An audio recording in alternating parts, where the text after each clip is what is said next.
Hi guys, welcome to my channel Nisha Tanis. आज के blog में स्वागत है आप सभी का। नवंबर का फर्स्ट वीक चल रहा है और मौसम सर्द सर्द होने लगा है। सुबह में अक्सर 9-10 बजे तक कोहरा छाया रहता है और उसके बाद धूप निकल रही है।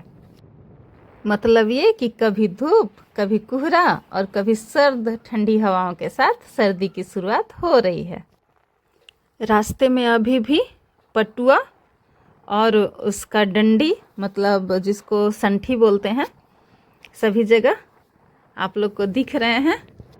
पटुआ को लोग बेचते हैं और संठी को जलावन में और घर के ऊपर छप्पर छाने में या घेर कर बाउंड्री बनाने में यूज करते हैं।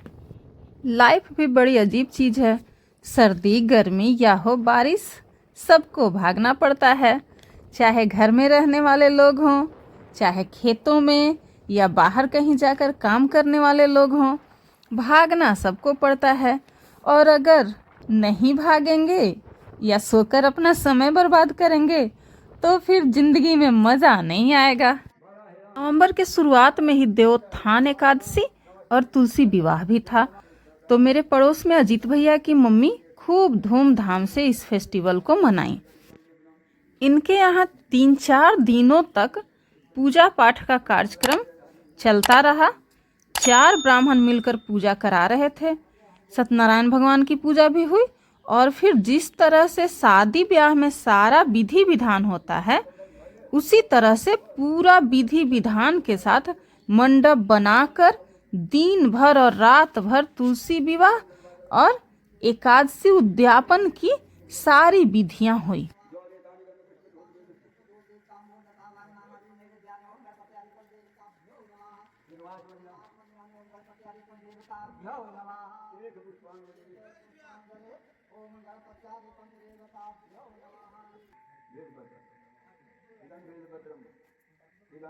आंटी जी के बेटे, बहू, पोता, पोती, बेटी, दामाद, नाती, नातिन सारे लोग पूजा में लगे हुए थे और आसपास के सब लोग पूजा में शामिल हुए। ये रात में हम लोग 1 बजे पूजा देख रहे हैं और फिर हम लोग आ गए, क्योंकि सुबह 8-9 बजे तक पूजा संपन्न होनी थी और हम लोग को सुबह स्कूल जाना रहता है, तो इसलिए हम लोग आ गए। आंटी अपना एकादशी व्रत का उद्यापन भी कर रही थीं।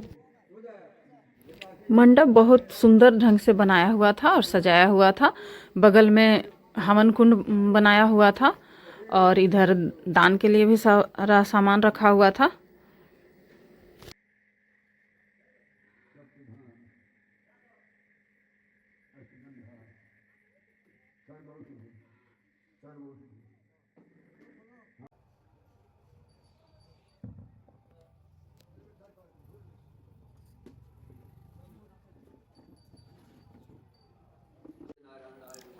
पूरा पूजा संपन्न करके बहुत सारे ब्राह्मणों को भोजन करवाकर दान में बहुत सारा सामान दिया गया।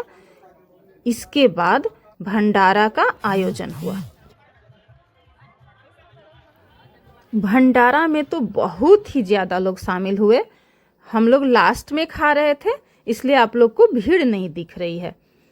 पूड़ी, सब्जी, जलेबी, मिठाइयाँ, सलाद और दही, पेट भर के सबने भंडारा का प्रसाद खाया।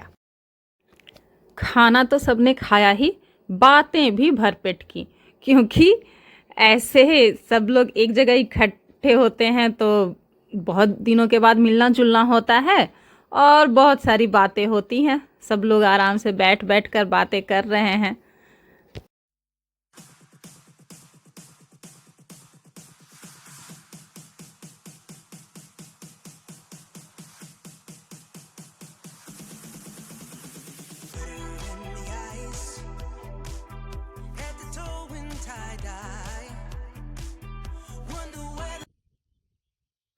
नवंबर के शुरू में ही मोंथा चक्रवात का कहर आया, जिसने किसानों की फसलों को बर्बाद कर दिया।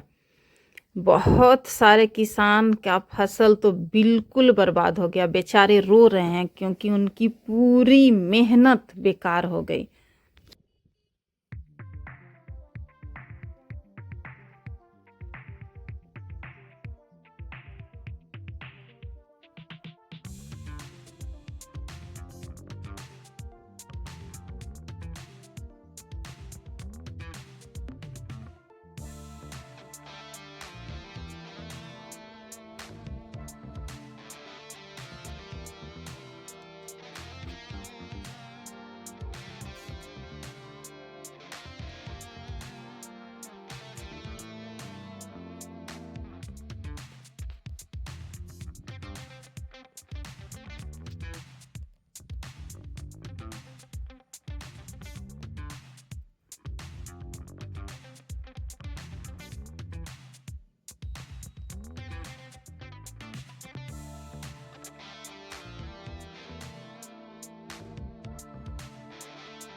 जिन किसान लोगों का फसल बच गया है मोंथा चक्रवात के असर से और फसल पककर तैयार हो गया है, उस फसल की कटाई कुछ इस तरह से हो रही है।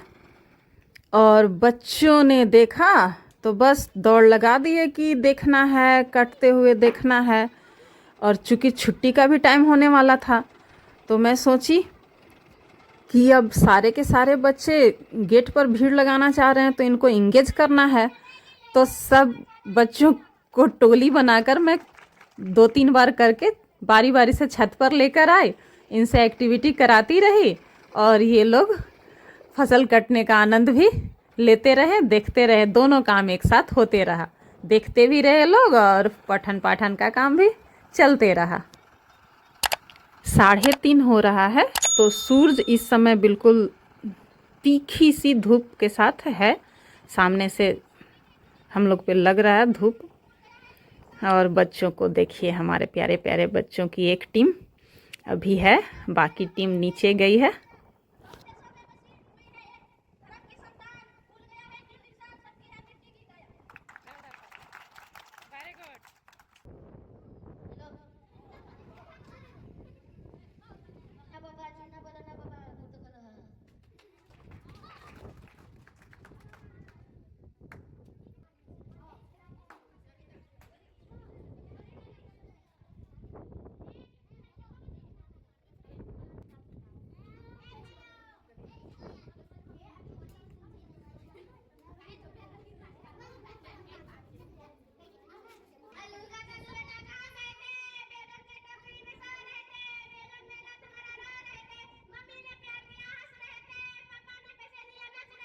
ओके गाइज, आज के ब्लॉग में इतना ही।